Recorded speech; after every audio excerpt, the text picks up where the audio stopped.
What is good, you guys? We are back with another video, another installment of A Day on the Hardwood. And man, oh man, there's 7.1 seconds in the game left with the Los Angeles Clippers Utah Jazz game, and they're up 119 and 111. We'll get to that game later, though.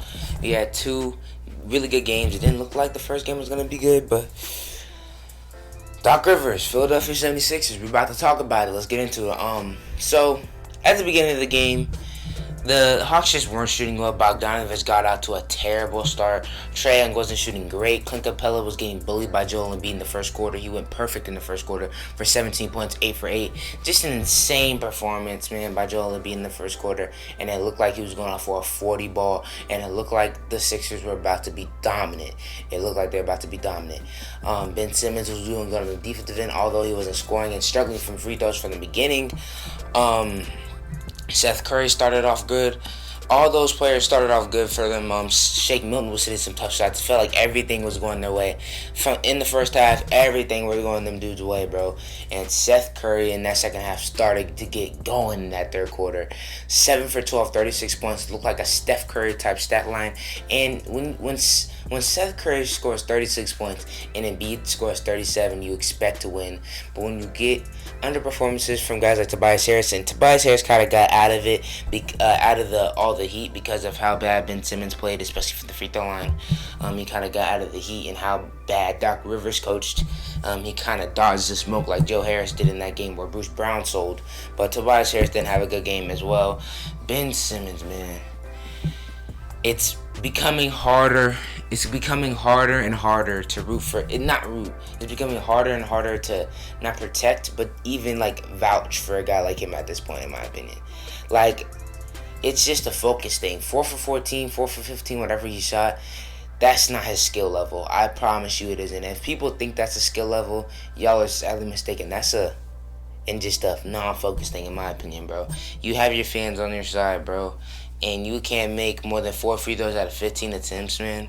That's very, very tough, and it's hard to back up for anybody to try to force and try to even get close to backing up a performance like that, because that was sad, man. Like, that was sad, bro. Like, you shooting that bad from the free throw line is unacceptable, man.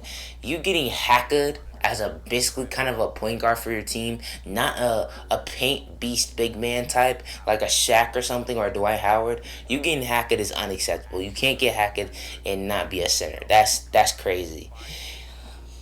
And then he didn't bring much else on the offensive end for the whole game. Trae Young started to get going on him at the end of the game as well, so he wasn't doing insane on the defensive end, and just felt like nothing was going Ben Simmons' way. This entire game, Ben Simmons didn't have a game at all, and not even in the first half. Joel Embiid and Seth and then were just going crazy. Matisse Thybulle was knocking down some threes. You know what I'm saying? Things like that.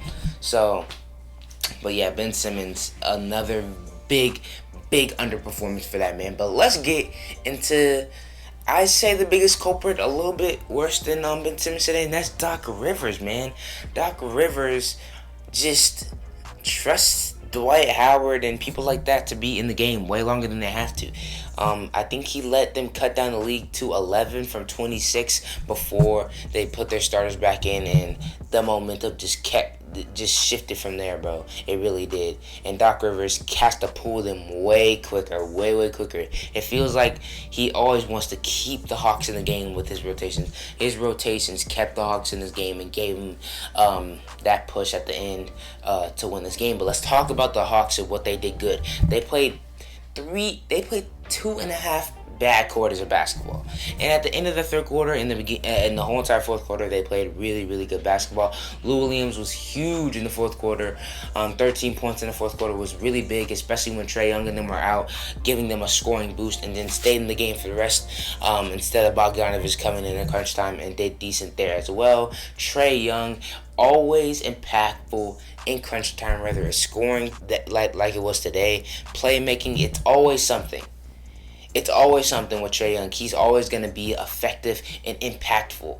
And that's why I think I've seen some debates about Ben Simmons and Trae Young, and at this point, it's clear that Trae Young is better than Ben Simmons because he can affect the game whether he's making them deep threes, making them floaters, making the layups to get his team involved scoring wise, or making all the playmaking stuff that he does. It does not matter. He's gonna do something impactful in the game, and that is something you can count on. Clint Capella, another game where he just got bullied by Joel Embiid, but he had some key stops at the end. Danilo Gallinari, really good threes, some really good threes in the first half. You know what I'm saying? He did decent in the first half. Shout out to him.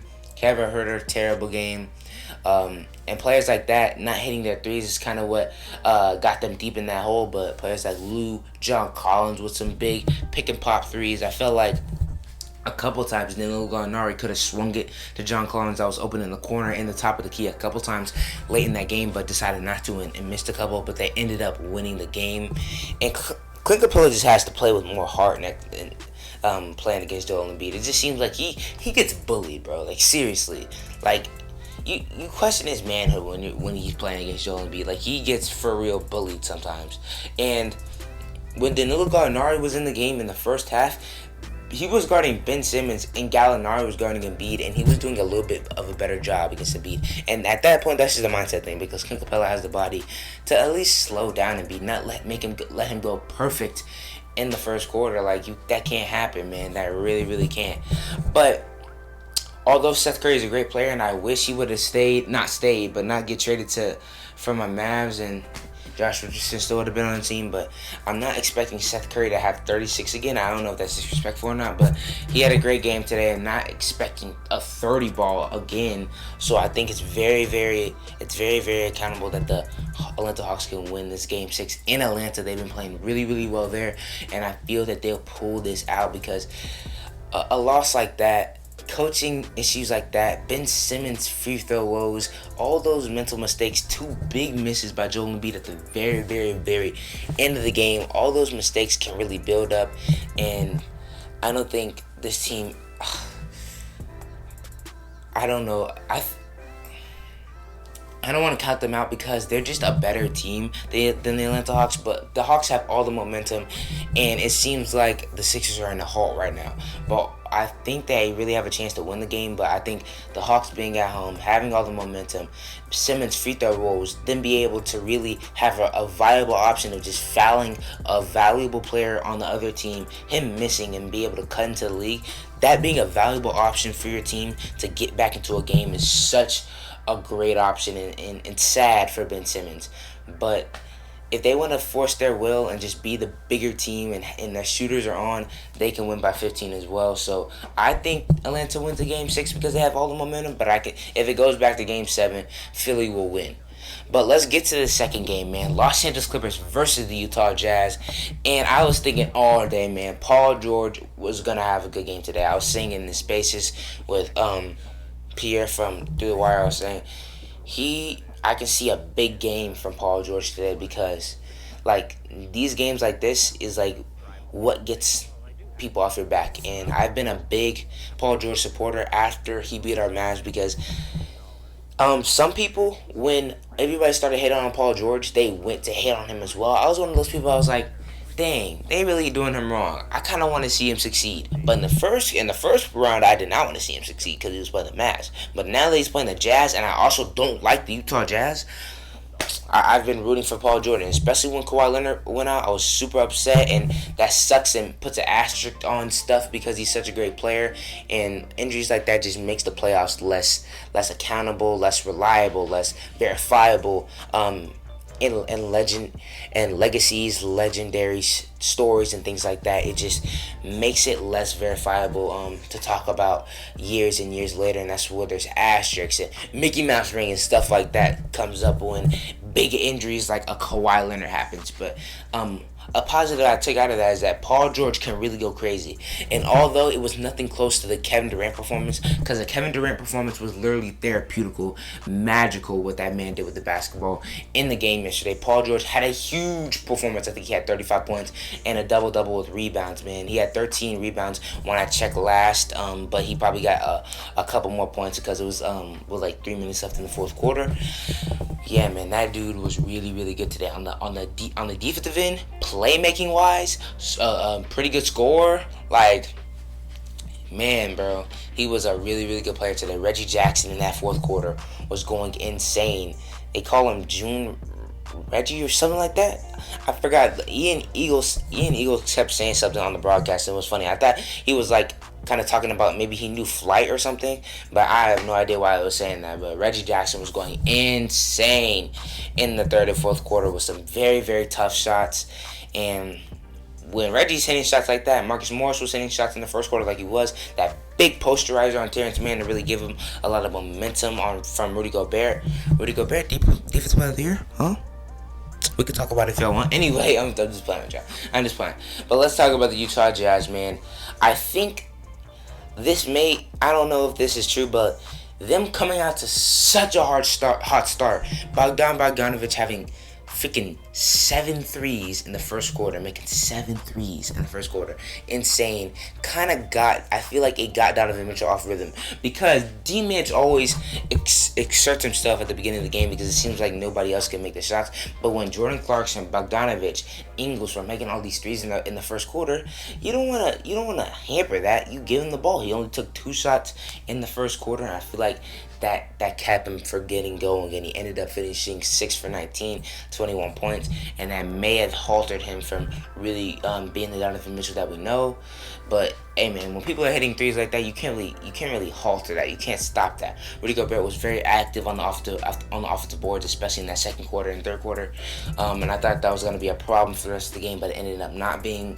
Royce O'Neal trying to play good defense on Paul George just wasn't enough. Jordan Clarkson was, like I said, was great in the first half. Second half, you know what I'm saying? These guys, they don't usually play. I wasn't expecting them to shoot this well the entire game because those are 2K numbers that they were doing in the first quarter, for real. And when they slowed down, when I was looking at it, I was like, they shot like 70% from 3, and the Clippers are trailing by 7. I'm like, that's really, really good for the Clippers. For somebody to be shooting 70% from the 3 and shooting a lot of them in the first quarter, and you only be down by 7, that had to be a really good sign for Ty Lue and the boys. But one thing I'm going to talk about Ty Lue with, fluctuating rotations. I've talked about this a lot when talking about the Clippers, but we don't need Rajon Rondo, man. We don't need it. Give Man more minutes. Give Kennard more minutes. I even say give Pat Bev more minutes because he was okay in his minutes until he started fouling from 94 feet and stuff like that. Rondo, we don't need him. And we definitely don't need Beverly Rondo minutes. That's a no-go.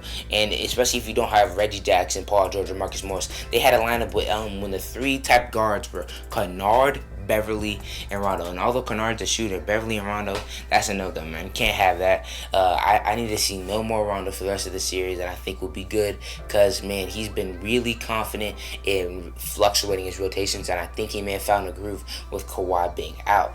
But, yeah, man, that's all I got for you guys today. I think my predictions after these 2 games is that the Hawks win, and I think the Jazz win in the game 6s, and that one goes to 7, and the Hawks series is finished because the momentum that they got from that game is just insane, and I think they'll push through in Atlanta, and I think Donovan Mitchell will come back with a little bit more rhythm, and I'm hoping Mike Conley will be back, so I think that will push through a game 7. But that's all I got for you guys today, man. If you like this type of content, like a sub on the video if you haven't already.